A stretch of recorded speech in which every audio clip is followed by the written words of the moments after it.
Aside from the fact that this week's federal budget was completely underwhelming, there's good news and there's bad news. The good news is they didn't do anything to completely screw us. The bad news is they didn't really do much to help any situation whatsoever. And if there's one significant takeaway from this budget, it's that Trudeau thinks you're an idiot. And I'm not kidding.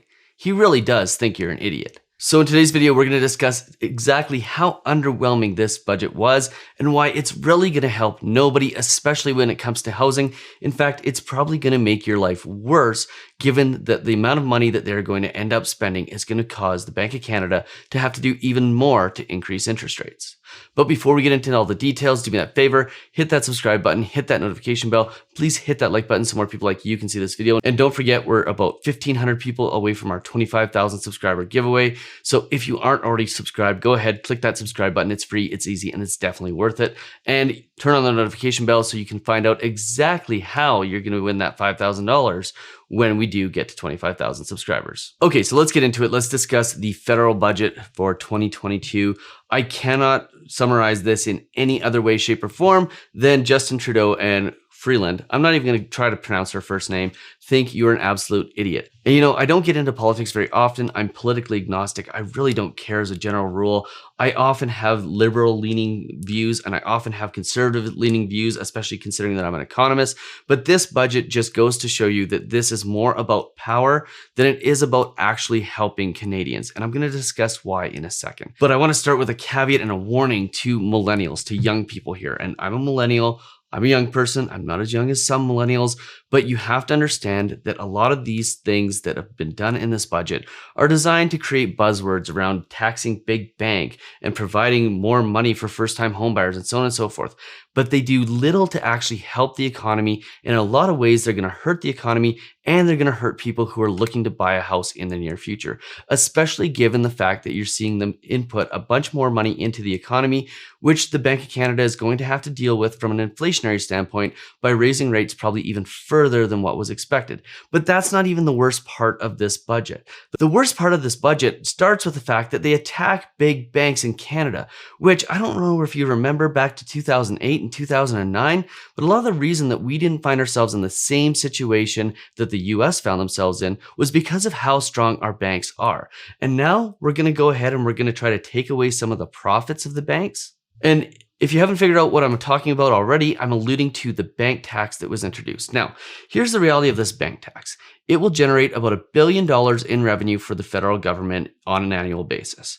Now, to put that in perspective, just the surplus in commodities revenue due to inflation in commodities is adding $30 billion a year to the revenues. So this is a drop in the bucket, but what's worse than that is it is an attack on our very stable banks. And whether you believe that banks should profit or not, it's really an attack on investors and everyday citizens, especially baby boomers and people who are heading into retirement or are already in retirement who have significant amounts of their savings in Canadian banks because they're stable. And taxing those stable organizations that are profitable is just a step towards destabilizing them just a little bit.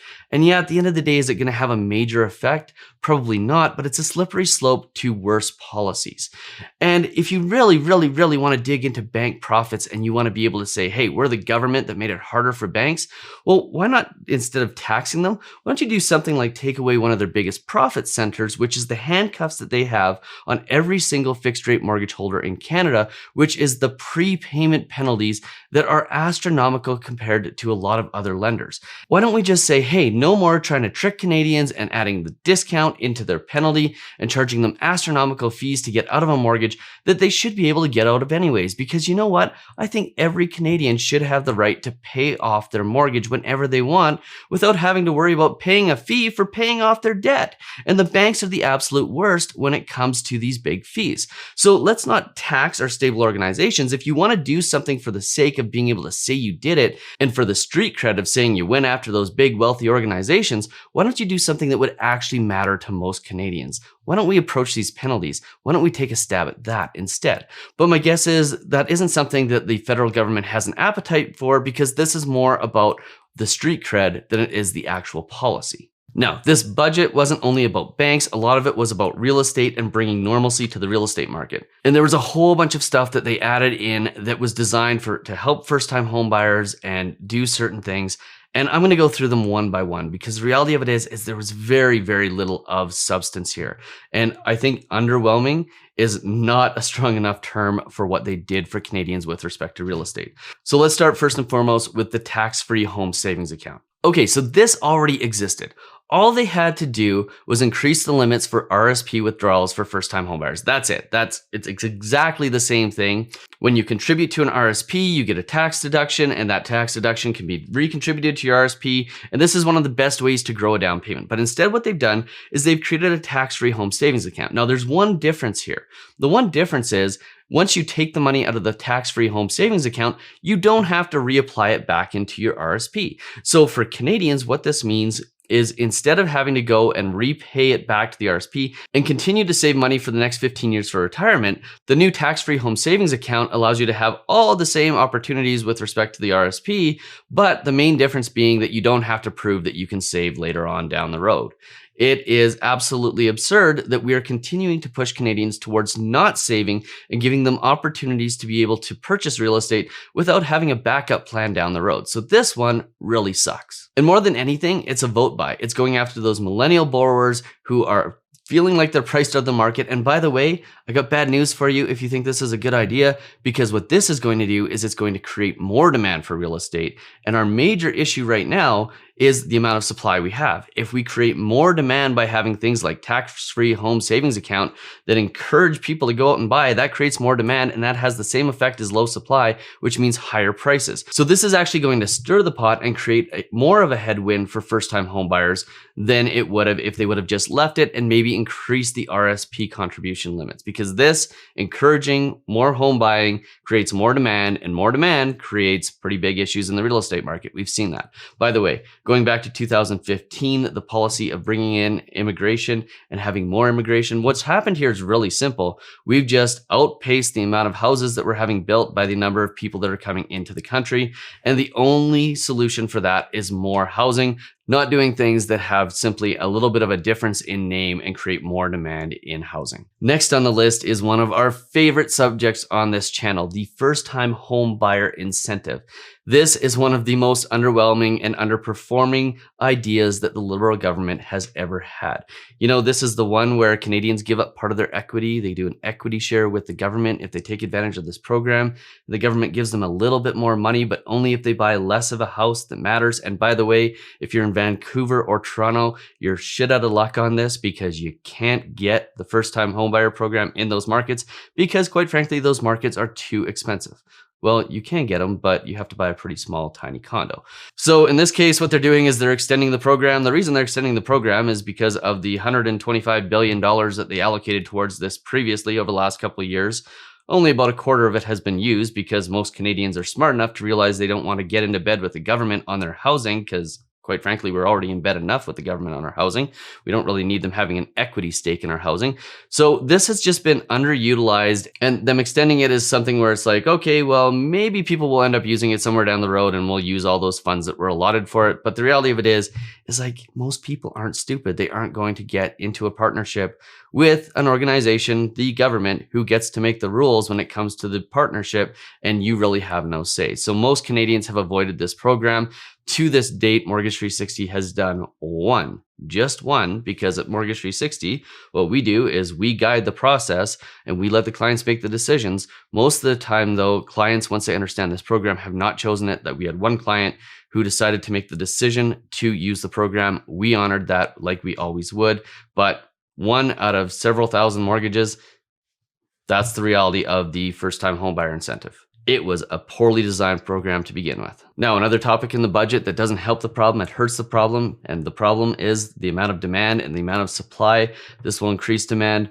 First-time homebuyer credit has been doubled to basically $1,500, which is pretty much nothing when you look at the fact that most first-time homebuyers are buying $400,000 to $800,000 homes, depending on where they are. But, you know, another opportunity for the federal government to say, hey, here's a little bit extra money. We're going to help those first-time homebuyers. But those who aren't informed on this will think that it's a really great plan and a really great thing, and they'll thank Trudeau, and that's just dumb.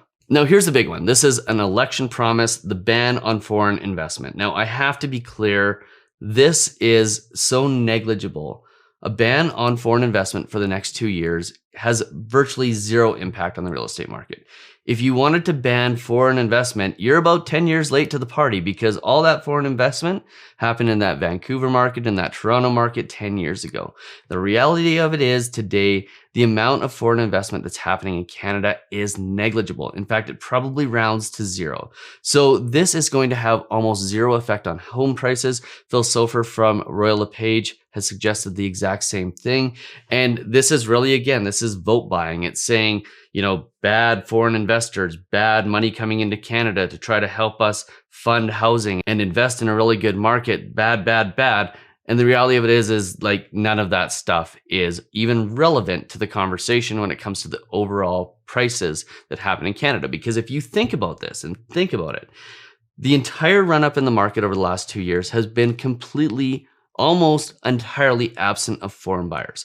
This is a homegrown problem that started with a change in desire for real estate, a change in preferences for real estate. It happened over COVID when people weren't coming into Canada from outside of Canada and buying homes. So our home prices are homegrown. This is a Canada issue, not a foreign issue. Maybe 10 years ago, it was a foreign issue, but we're a little bit late to the game with respect to banning foreign ownership because all the damage that was going to be done to the Canadian real estate market was done many, many years ago. Now, moving on to the flipper tax. Now, this one has some merit, but a lot of problems. So the flipper tax is designed to tax people who own a property for less than 12 months. If you buy a property, fix it up, and sell it, you are going to be taxed as business income. That's fine. If you're in the business of flipping homes, it probably should be taxed as income. However, the thing that people seem to forget is that flippers play an important role in the market. They take properties that nobody wants to buy, nobody wants to live in. They take those slums, they take the houses that had drug factories in them, that were absolutely destroyed by bad renters, that have messes and hoarders and everything that's wrong with the property. Flippers take those properties and they fix them up and they make them saleable properties on the open market for everyday consumers. So flippers are a valuable piece of the Canadian real estate market. And basically what we're doing is we're disincentivizing them from actually doing that and taking on that task. So while many people may think, flippers are the reason why housing prices have gone up so much, the reality of it is they aren't. It's low interest rates, and it's the fact that people had changes in preferences for where they wanted to live. Flippers are such a small scale piece of this, but they are a hugely important piece of taking rundown properties and making them into nice properties that people actually want to live in. So I think this is actually going to have a negative effect on the market, not a positive one. Now, on that same note, while we're going to disincentivize the shady flippers, we're going to give $200 million to rent-to-own organizations or people who provide rent-to-own properties. Now, if you've been following this channel for long, you know all about rent-to-owns. These are the rental programs that are designed to make it so that somebody who can't qualify for a mortgage can eventually buy a house. But the problem with them is that people who don't qualify for a mortgage typically don't qualify because they had really bad habits. They didn't pay their debts. They didn't save their money. They had bad habits that prevented them from being able to purchase a property. So what happens in rent-to-own projects is landlords take advantage of this. They charge slightly higher rents in the name of saving the down payment for the renters, knowing that those same renters are probably not going to be able to qualify a year or 2 or 3 or 5 years out from the date that they make the arrangement. And what ends up happening is those renters pay higher rent. They end up never being able to realize on the property, and poof, all the money that they could have saved for a down payment is gone to that landlord. So we're going to disincentivize the flippers, but we're going to give the money to the slightly shadier or significantly shadier rent-to-own programs that just make no sense whatsoever. Here's the reality of it. As somebody who sells mortgages, the only way that somebody should be getting a mortgage is if they can prove that they can save the money, that they can pay their bills, and that they can qualify for the mortgage. Renting properties to people in the name of them eventually owning them is something that is so completely out of line with reality. And quite frankly, if you look back at the history of rent-to-own programs, they were designed as a means of the landlords earning more income, not as a means of getting the renters eventually into those homes. These were designed so landlords could profit. So supporting them further makes zero sense whatsoever unless you've been living under a rock for the last 15 years. Now, let's talk about the Homebuyers Bill of Rights. This is actually something that might be meaningful. And I say might, because they have to figure out how they're going to make it work. I think the one thing that they can do in the Homebuyers Bill of Rights is make it so that every Canadian has the opportunity to have a home inspection of the home they're buying, so that these sellers can't hide things in hot markets like mold or grow-ops or things that are broken, bad foundations. Make it so that every single seller has to prove that the product that they're putting on the market is in fact the product that they are putting on the market. A Homebuyer Bill of Rights, I think mandatory home inspections is probably one of the best things that could happen across Canada. And also eliminating blind bidding. You know, I think in the past I've been supportive of blind bidding because I fear this scenario where when people know what the bids are, they can keep going and they would go further than what they do in the blind bidding process. But at the end of the day, you know, if Canadians want to get rid of blind bidding, then let's get rid of blind bidding. Let's see how it works. But if it doesn't work, if it makes it worse, let's be fast to fix it. Let's not do what we did with foreign home ownership and allow it to go on until it's way too late. So that's my summary of the federal budget. And just like the ones that have come before it, you know what? A lot of vote buying happening here. This is more about power and staying in power than it is about providing actionable things to Canadians that would make their situations better. Doing things like taxing the banks even further and attacking the most stable organizations in the world, the ones that saved us from the worldwide financial meltdown in 2008 and 2009, is absolutely absurd. It's all about buying votes as far as I'm concerned. And yes, that's my opinion, but I think it's valid.